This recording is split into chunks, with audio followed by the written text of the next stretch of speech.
અને હાલ હું તલાટી કમ મંત્રી તરીકે રાજકોટ જિલ્લાના જામકંડોળા તાલુકામાં સર્વિસ કરું છું અને છેલ્લા 2 વર્ષથી લીંબજ કર્મચારી મિત્ર મંડળમાં જોડાયેલો છું. તો મંડળનો ખૂબ ખૂબ આભાર છે. રાજકોટ મ્યુનિસિપલ કોર્પોરેશનમાં એઝ એ સેનેટરી ઇન્સ્પેક્ટર તરીકે જોબ કરું છું. જય હિન્દ જય ભારત. મારું નામ અભિષેક ભટ્ટી.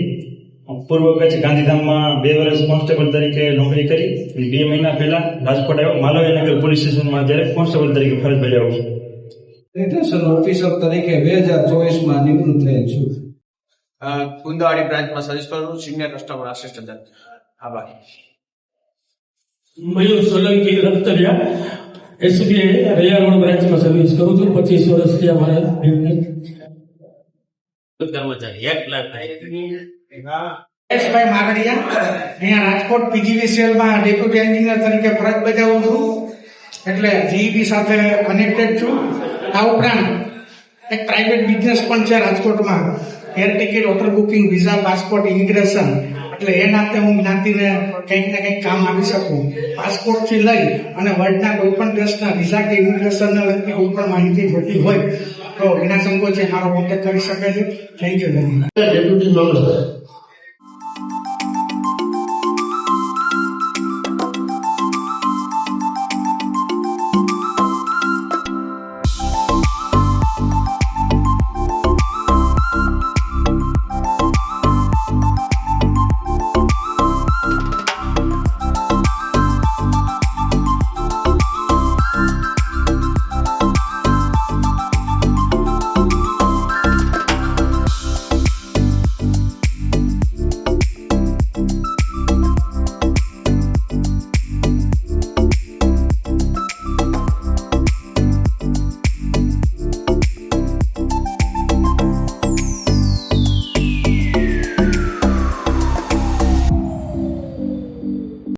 અને અમારું એન્જિનિયરિંગ એસોસિએશન છે, એમાં ઇલેક્ટ્રિકલ, મિકેનિકલ અને સિવિલ ત્રણેયના થઈને 400 એન્જિનિયરો છે.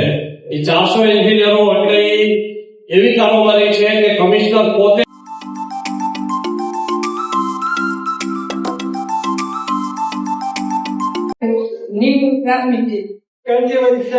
પંજાબ નદી કેસે તરીકે 2015માં રિટાયર થયા અને હાલમાં એને આપણી લીંબજ સમિતિમાં નમસ્કાર.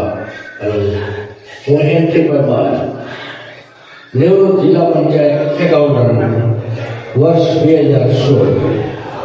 હાલમાં પ્રવૃત્તિમાં સમાજ સેવા. અત્યારનો સમય છે આપણા બાળકોને નવું જાણવા માટે, કોમ્પિટિટિવ એક્ઝામ બધા માટે તૈયાર કરવા, નવા નવી જગ્યાઓ માટે ફોર્મ ભરવા, હાયર પોસ્ટ માટે આપણે એમાં એપ્લાય થઈ પરીક્ષા પાસ કરવી, 10 અને 12 ધોરણમાં વિદ્યાર્થીઓ વધારે પર્સન્ટેજ અને PR લાવે એ માટે પ્રોત્સાહન આપવા કર્મચારી મંડળ આ માટે સતત જાગૃત છે અને જાગૃત રહેશે એની પ્રમુખ વતી ખાતરી આપું છું. બીજું, આપણે રાજકોટમાં રહેતા હોય અને બીજે ક્યાંય સર્વિસ કરતા હોય અથવા બીજે સર્વિસ કરતા હોય અને આપણે રાજકોટમાં રહેતા હોય તે બધા આપણે આ કર્મચારી મંડળના સભ્યો બની શકીએ છીએ અને કર્મચારી મંડળને બંને એટલું પ્રોત્સાહન આપવા આપ સૌને નમ્ર વિનંતી છે. અહીંયા જયારે આપણે 150-150 મિત્રો બેઠા હોઈએ ત્યારે પ્રાથમિક રીતે ચોક્કસ આપણને એમ થાય કે આ શું કરવા અહીંયા આવ્યા બેઠા પરિચય એકબીજા જાણીતા ઓળખીતા 15-20 મિત્રો છીએ અને બીજા 5-10 વધારાના જાણીતા ઓળખીતા થાય અને સાથે બેસી હા એવું કરશું ના જતી આપણે નીકળી ગયા. આપણને જનરલી એક આમ પ્રાથમિક રીતે એક આમ સહજ ઘટના લાગે કે આ 2-3 કલાક ત્યાં ઘટના શું છે, પરંતુ જયારે આપણે 10 વર્ષનો વિચાર કરશું અને અત્યારની સ્થિતિ છેલ્લા 4 મહિના 6 મહિનાથી આપણે જે વોટ્સઅપના અલગ અલગ ગ્રુપમાં જે આપણી જ્ઞાતિનું જે લેવલ બનતું જાય છે એ લેવલ વિશે જો થોડો વ્યાપકપણે વિચાર કરશું તો એની પાછળ આ જે નાના સમૂહો છે ને એનો બહુ મોટો ભાગ છે. વિચાર કરો, હમણાં ગયા વખતે આપણી પરંતુ આપણે વ્યાપક રીતે જોઈએ છે કે છેલ્લા 10 વર્ષથી ગુજરાતના દરેક નાના નાના સેન્ટરોમાં, દરેક શહેરોમાં, દરેક તાલુકા લેશે પણ આપણી જ્ઞાતિનું એક નાના નાના સંગઠનો બનતા જાય છે. તો ક્યાંય જ્ઞાતિના નામ ઉપર, ક્યાંય ઋષિ વંશીના નામ, એ સમૂહ છે વર્ષે 1 વખત, 2 વખત, 3 વખત કોઈને કોઈ કારણોથી મળતો જાય છે. એકબીજા વચ્ચે વિચારોની આપલે થતી જાય છે. એની આ કોઈ ઇન્સ્ટન્ટ ઇફેક્ટ નથી આવતી. હું ડોક્ટર દક્ષા ચતુરિયા મહિલા કોલેજમાં છેલ્લા 31 વર્ષથી એઝ એ એસોસિએટ પ્રોફેસર તરીકે જોબ કરું છું.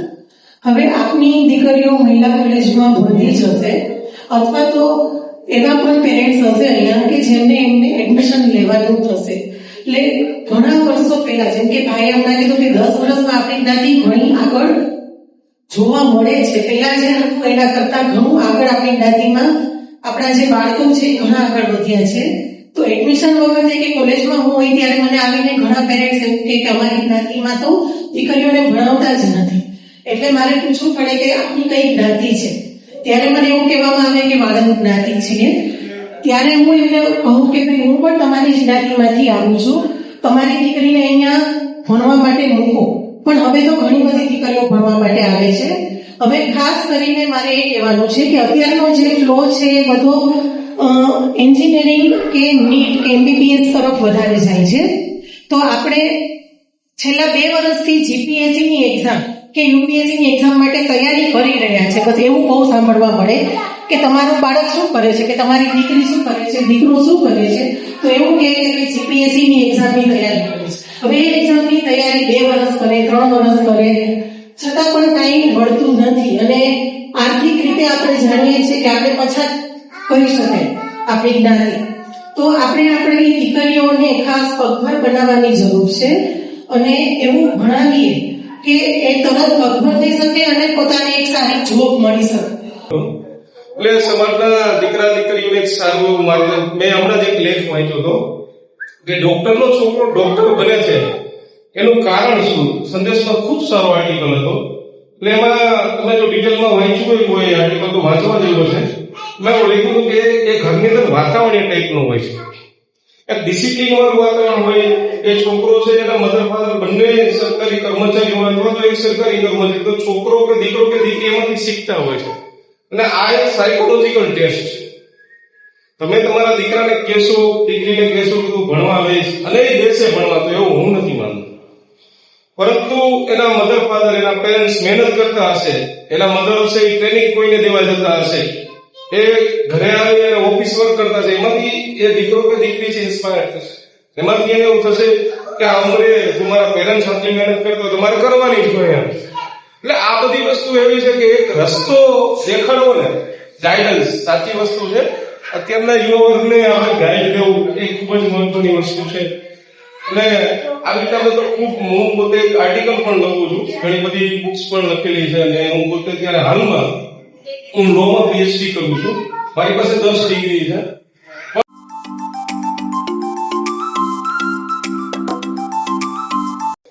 આપણા સમાજમાં કર્મચારી મંડળની આ એક સાધારણ સભાની અંદર સૌને આમંત્રિત જોઈ. અને એક તો આજે ખાસ મધર્સ ડે છે, સ્ત્રી શક્તિ, અને સ્ત્રીઓની પણ સંખ્યા એટલી જાજી છે ને એના માટે એક જોરદાર તાળી છે.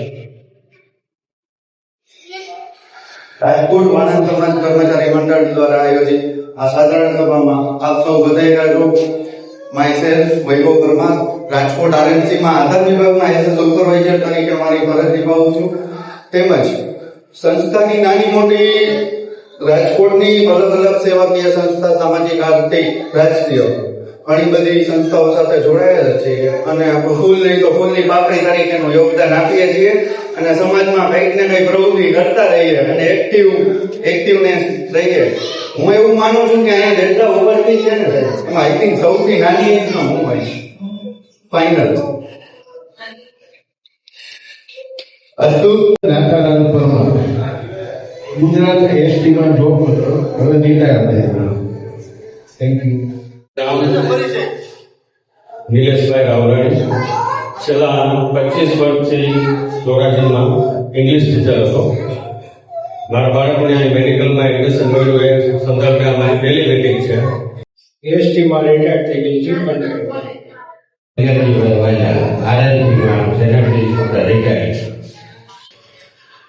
કર્મચારી મંડળ અસ્તિત્વમાં આવ્યું એક નાના છોડમાંથી અત્યારે વટવૃક્ષ બની ગયું છે અને એમાં આપ સૌનો ખૂબ જ સહયોગ સાંપડ્યો છે.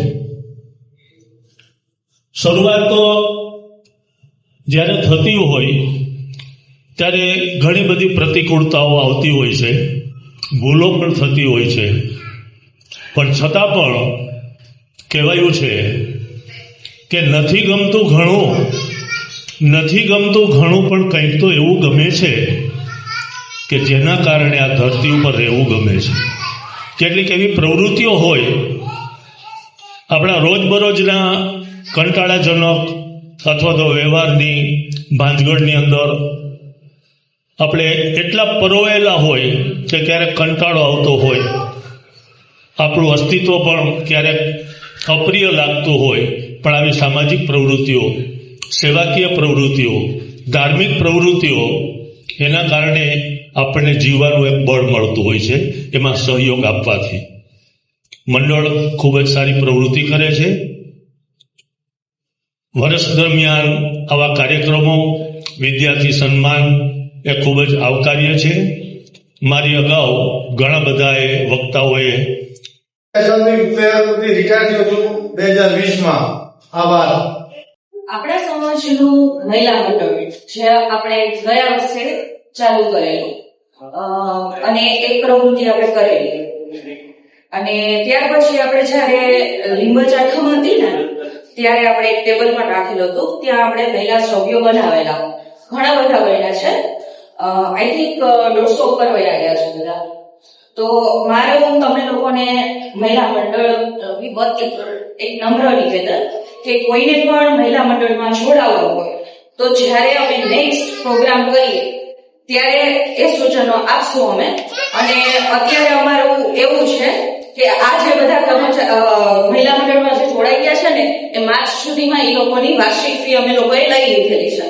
તો હવે કોઈને પણ જોડાવવું હોય કોઈ પ્રવૃત્તિ માટે તો એના માટે તમારે એક ફિક્સ નાની એવી એમાઉન્ટ તમારે આપવી પડશે. તો હવે જ્યારે અમે લોકો મહિલા મંડળનું એક નવું આયોજન કરવા જઈ રહ્યા છીએ જેની અમે તારીખ ફિક્સ કરેલી નથી, પણ એમાં અમારો એવો વિચાર છે કે અમે નૃત્ય અને સંગીત દરેક બાળકો અને મહિલાઓ માટે આયોજન કરી શકીએ, જેમાં આપણે કોઈ એવો હોલ એવું રાખીને એનું મોટું સરસ આયોજન કરવા ઈચ્છીએ છીએ. તો હવે કોઈને જોડાવવું હોય, આપણા અત્યારે જે હાજર છે એ અને જે ભાઈઓ છે એમના વાઈફ હોય, એમની ડોટર્સ હોય, તો એ લોકોને પણ મારો નંબર હું આપી દઈશ. એ લોકો મારો સંપર્ક કરી લે, હું એ લોકોને કમિટીમાં એડ કરી દઈશ. આ કર્મચારી મંડળ દ્વારા જે મને હમણાં જાણવા આવ્યું કે તલાટી મંત્રી જેવી સ્પર્ધાત્મક પરીક્ષા માટે જે કોચિંગ કેમ્પનું આયોજન કર્યું હતું એ ખરેખર મારી દ્રષ્ટિએ સૌથી સારામાં સારી અને આવકારદાયક પ્રવૃત્તિ હોય તો એ તલાટી મંત્રીની એક્ઝામ માટેની તૈયારી માટે કોચિંગનું અહીંયા આયોજન કરવામાં. અને આ ગ્રુપમાં સતત એવા મેસેજ આવતા હોય કે હવે આ ભરતી છે, હવે આ ભરતી છે, હવે આ ભરતી છે. તો અત્યારે તલાટી મંત્રી માટે કર્યું અને આવનારા ભવિષ્યમાં વધારે બહોળી સંખ્યામાં જીપીએસસી ક્લાસ 1-2 જીપીએસસીની બીજી કોઈ એક્ઝામ, યુપીએસસી માટે સંગઠનમાં જે શક્તિ છે એવી ક્યાંય પણ શક્તિ નથી. એમાં નારી શક્તિ હોય કે પુરુષ શક્તિ હોય, બધે સંગઠનમાં શક્તિ તો હોવી જોઈએ. સંગઠનમાં રહેશો તોય તમારો સમાજ નોંધ લેશે. સંગઠનથી બહાર જશો એટલે સમાજ તમને બહાર મૂકી દેશે. આ સમાજ અત્યારે આપણે જે હું મારી પોતાની વાત કરું તો હું લખતરિયા પરિવારમાંથી આવું છું. અમારો 1870 ઘર આજની તારીખમાં નોંધાયેલ છે, 70 મઠ છે અને 70 મઠના હું અધ્યક્ષ છું.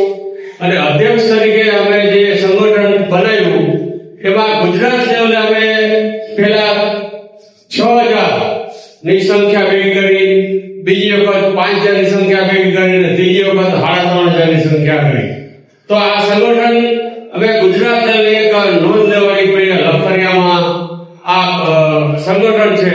તો આપણે સમસ્ત પરિવારમાં આપણે હું તો બધાને પરિવાર જ માનું છું. કોઈ અટક આ તે એમાં કઈ નહીં, કોઈ વાણંદ સમાજ આવે તો એ આપણો પોતાનો જ છે. અને પોલીસ ખાતામાં હું એ નોકરી કરી. મારો પ્રિય વિષય ઇન્વેસ્ટિગેશન હતો. ઇન્વેસ્ટિગેશનમાં આપણા ભાઈઓ કોઈ પણ જગ્યાએ કે પણ એને તકલીફ થઈ હોય એ વાણંદ લખાવે એટલે એની ફરજ પૂરી થાય, ત્યાંથી એમની લખતરિયાની ફરજ ચાલુ થાય, એને ઠેઠ સુધીનું માર્ગદર્શન કરવું અને એને ઠેઠ સુધી અહીંયાથી એને જે ફસાણ હોય એમાં કેવી રીતે કાઢવો એ એમની લખતરિયાને જોવાનું હતું. અને મેં એની પણ ટ્રીટમેન્ટ આપેલી છે કે એની જિંદગી સુધરી ગઈ. એક જણા ચોરીમાં ફસાયેલો હતો એટલે મેં ટ્રીટમેન્ટ આપી મારી રીતે પોલીસમાં, તો એની જિંદગી સુધરી અને સુરતમાં સ્થાયી છે. આજની તારીખમાં એની પાસે 12 સીટની દુકાન છે. એના લગ્ન થઈ ગયા અને એના પત્ની અને બાળકો સાથે મને પગે લાગવા આવ્યો અને એટલે મિલિટરી બેંક મસ્ત ડાયલોગ હોય છે, one for all for one.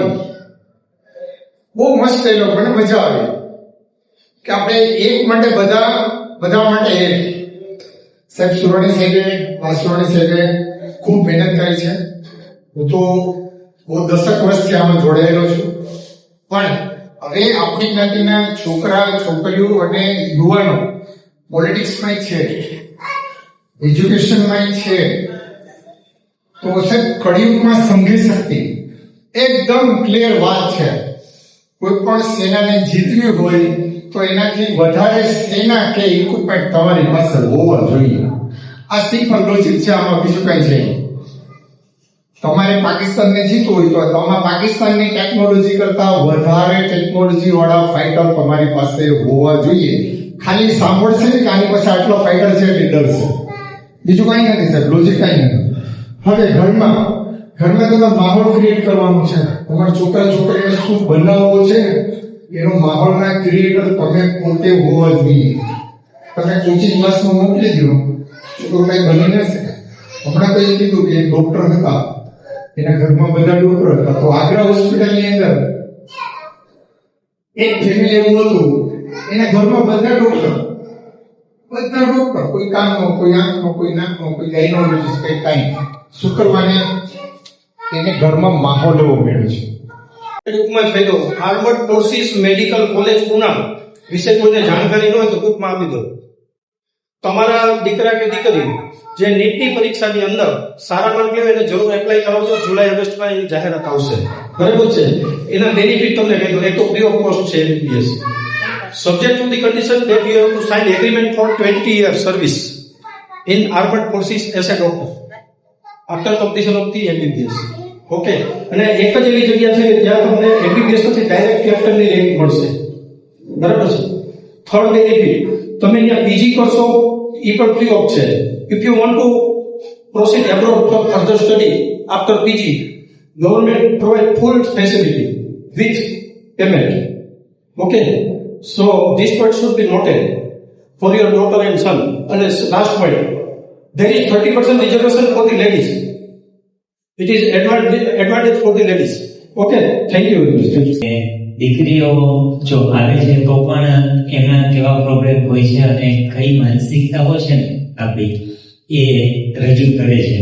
તો આવી માનસિકતાઓ દૂર કરવી એ આપણું દાયિત્વ છે. અને આપણી જ્ઞાતિમાં હજુ પણ હાયર એજ્યુકેશન માટે થોડો પ્રોબ્લેમ છે. મતલબ કે અમે ફીલ એવું કરીએ છીએ કે અમારી પાસે જેટલા વિદ્યાર્થીઓ આવે છે એમાં આપણી જ્ઞાતિના વિદ્યાર્થીઓ ખૂબ જ ઓછા હોય છે. નો ડાઉટ અત્યારે ડોક્ટર, એન્જિનિયર બનવા માંડ્યા છે, પણ હજુ આપણે આપણા લેવલથી થોડું કામ કરવાની જરૂર છે. અને આપણું સરસ મજાનું આ કર્મચારી મંડળ છે, તો કર્મચારી મંડળ વતી પણ આપણે હવે થોડી સમાજમાં માનસિકતાઓની જાગૃતતા લાવવી મને જરૂરી લાગે છે. અને આ માનસિકતાઓ જો આપણે દૂર કરીએ તો અમુક જે શિક્ષણનું સ્તર છે વધશે અને શિક્ષણ વધશે તો આપણી 210ની સંખ્યા હતી અને અત્યારે 280ની થઈ ગઈ. અને આજના કાર્યક્રમમાં 15 સભ્યો નવા ઉમેરેલા. દિવસે દિવસે આપણું કર્મચારી મંડળ આગળ વધતું જાય છે. તો તમામને જે સાથ સહકાર આપો છો તે બદલ હું બધાનો ખૂબ ખૂબ આભાર છું. બીજું કે અત્યાર સુધીમાં આપણે જે સરકાર દ્વારા 4 વખત જાહેરાત કરી, 4 વખત આપણા બાળકોને શૈક્ષણિક માટે આપણે 4 વખત ક્લાસીસ કરેલા અને એનો જે ખર્ચ થયેલો એ બધા આપ જાણો છો. બીજું કે અત્યારે આપણે જે 200 રૂપિયા ફી છે એની અવેજીમાં આપણો ખર્ચ વધતો જાય છે. તો તમામને મારી વિનંતી છે અને મેં કારોબારીએ એવું નક્કી કરેલું કે ભાઈ આજનો જ ખર્ચ ગણી તો પર હેડ 240-50 રૂપિયાનો ખર્ચો છે, એની અવેજીમાં આપણે 200 રૂપિયા ફી આપીએ છીએ. એટલે અગાઉ અમે મિટિંગ કરેલી ને નક્કી કરેલું કે ભાઈ હવે બધા સાથે મળી અને જે કાંઈ ખર્ચ આવે એ આપણે સાથે મળીને કરીએ. તો 200 ની જગ્યાએ 500 કરીએ તો સહમત હોય તો હાલ ઊંચો કરો બધા. અને જો કોઈને કઈ સૂચન કરવું હોય તો એ પણ કરી શકો છો. વાર્ષિક 500 રૂપિયા ફી વર્ગ 4 ના કર્મચારીની ફી લેવાની થતી નથી. જે વર્ગ 4 ના કર્મચારી છે એને આપણે આજીવન માટે ફી, બાકી બધા 500 રૂપિયા ફી રાખીએ તો આવનાર ખર્ચો આપણે આરામથી કરી શકીએ. તો આ બાબતે કોઈનું સૂચન હોય તો ભલે, નહીતર 500 રૂપિયા માટે તમામ એગ્રી છો એવું હું માનું છું. જય દિવસ. આજે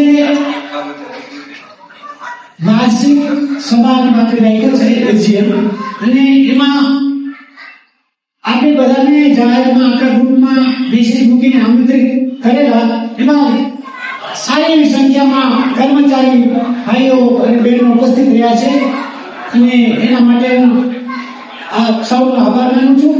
આજે આયોજકો તરફથી છેલ્લા એકાદ મહિનાથી કર્મચારીઓ મોટી સંખ્યામાં હાજર રહે એના માટેના કાર્યક્રમો, યોજનાઓ કાર્યરત કરવામાં આવી હતી. જેમાં જગદીશભાઈ શિરાણી ખાસ તો એને સૌથી મેનેજમેન્ટ વાતમાં લીધું હતું. રમેશભાઈ સુરાણીના માર્ગદર્શન હેઠળ જે આપણા પ્રમુખ છે એમને આ કાર્યક્રમને સારી રીતે દીપે અને બધા કર્મચારીઓ હાજર રહે એવી વ્યવસ્થા કરી હતી. કારોબારી મંડળને